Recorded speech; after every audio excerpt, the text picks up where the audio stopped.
കന്യാസ്ത്രീകളെ അന്യായമായി തടങ്കിലാക്കിയ വിഷയത്തിൽ എല്ലാ വിഭാഗം ജനങ്ങളിൽ നിന്നും വലിയ രീതിയിലുള്ള പ്രതിഷേധമാണ് ഉയർന്നുവരുന്നത്. കാണാം ഈ വിഷയത്തിൽ വിവിധ ആളുകളുടെ പ്രതികരണം.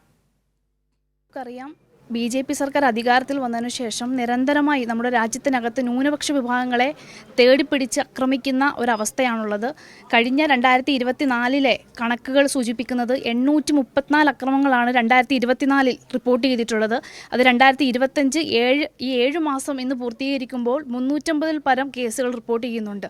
അപ്പോൾ അത്തരത്തിലേക്ക് ന്യൂനപക്ഷ വിഭാഗങ്ങളെ തേടിപ്പിടിച്ച് ആക്രമിക്കുന്ന ഈ ഒരു സ്ഥിതി നമ്മുടെ രാജ്യത്തിനകത്ത് മതനിരപേക്ഷയ്ക്ക് ചേർന്നതല്ല. തീർച്ചയായിട്ടും ജനാധിപത്യ വിശ്വാസികൾ എല്ലാവരും ഇതിനെതിരെ ശക്തമായിട്ടൊരു പ്രതിഷേധം ഉണ്ടാകേണ്ടതാണ്. തികച്ചും നമുക്കൊക്കെ മനുഷ്യത്വരഹിതമായ ഈ ഒരു നടപടിയിൽ വളരെയധികം ദുഃഖവും വേദനയും ഉണ്ട്.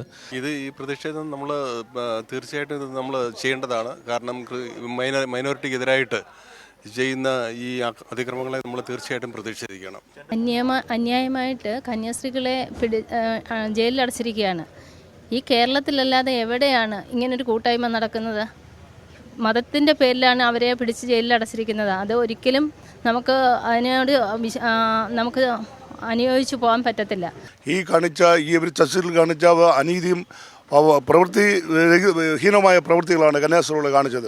മതപരിവർത്തനം എന്ന പേരും പറഞ്ഞുകൊണ്ട് ഇവർ ചെയ്യുന്ന ഹീനകൃത്യങ്ങൾ മതന്യൂനപക്ഷത്തെ ഈ ഇന്ത്യയിൽ നിന്നും തുറച്ചു നിൽക്കാനുള്ള ഒരു പരിപാടിയാണ് ഈ BJP ഗവൺമെൻറ് സ്വീകരിച്ചുള്ളത്. ഇത്തരം പ്രവണത നമ്മുടെ നാട്ടിൽ നമ്മുടെ രാജ്യത്ത് നടക്കാൻ പാടുള്ളതല്ല എന്ന് പറയുന്നു. നമ്മളെല്ലാവരും ഒത്തൊരുമയോടെ ഐക്യതയോടെ ഇതിനെ പ്രതികരിക്കുക. മതപരിവർത്തനമല്ല സഭയുടെ മിഷണറിമാരുടെ ഒന്നും ലക്ഷ്യം. അവരുടെ മനസ്സിൻ്റെ പരിവർത്തനവും അവരുടെ സാമൂഹിക ഇടങ്ങളുടെ രൂപാന്തരവുമായിരുന്നു. പ്രിയപ്പെട്ട കന്യാസ്ത്രീകളും ഈ നാളുകളിൽ ചെയ്തുകൊണ്ടിരുന്നു അതേ ശുശ്രൂഷ തന്നെയാണ്. എന്നാൽ ആനുകാലിക പരിസരങ്ങൾ നമ്മൾ പരിശോധിക്കുമ്പോൾ നിരവധിയായ പ്രവർത്തനങ്ങൾ അതിനെതിരെ നടക്കുന്നുണ്ട്.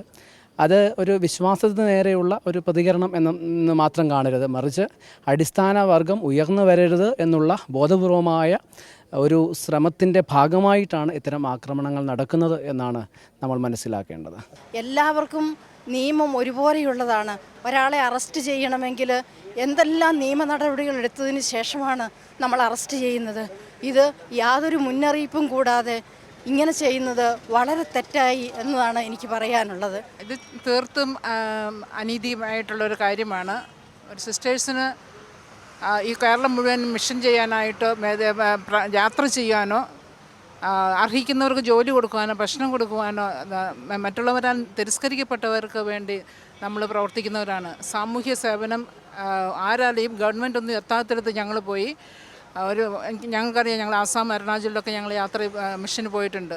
അവിടെയൊക്കെ ഒരു അടിസ്ഥാന സൗകര്യങ്ങൾ പോലും ഇല്ലാത്തയിടത്ത് ഞങ്ങൾ ഇറങ്ങിച്ചെന്ന് പ്രവർത്തിക്കുന്ന അവരുടെ മാനുഷികമായിട്ട് ഒരു പുരോഗതിക്ക് വേണ്ടിയിട്ടാണ് ഞങ്ങൾ പ്രവർത്തിക്കുന്നത്. നല്ല മനുഷ്യരാക്കാനാണ് ഞങ്ങൾ പരിശ്രമിക്കുന്നത്, അല്ലാണ്ട് മതം മാറ്റുകയല്ല അവിടെ ചെയ്യുന്നത്. ഇത്ര ഹീനമായ പ്രവൃത്തി ഈ BJP ആയാലോ ജനങ്ങളായാലോ അവരുടെ പോഷക സംഘടനകളായാലോ ഏതായിരുന്നാലും അതിനെ നിലയ്ക്ക് നിർത്തുക. ഇപ്പോൾ ഇതൊരു ഒരു പരമ്പരയായിട്ട് തന്നെ അത് നമ്മുടെ ഭരണഘടനാ മൂല്യങ്ങളെ തന്നെ കാറ്റിൽ പറത്തിക്കൊണ്ടുള്ള ഒരു വലിയ പരിപാടിയാണ് ഈ BJP സർക്കാരും അവർക്ക് ഒത്താശ ചെയ്യുന്ന ഈ ബജറംഗദൾ അടക്കമുള്ള കക്ഷികൾ ഇപ്പോൾ ഇന്ത്യയിൽ നടത്തുന്നത്.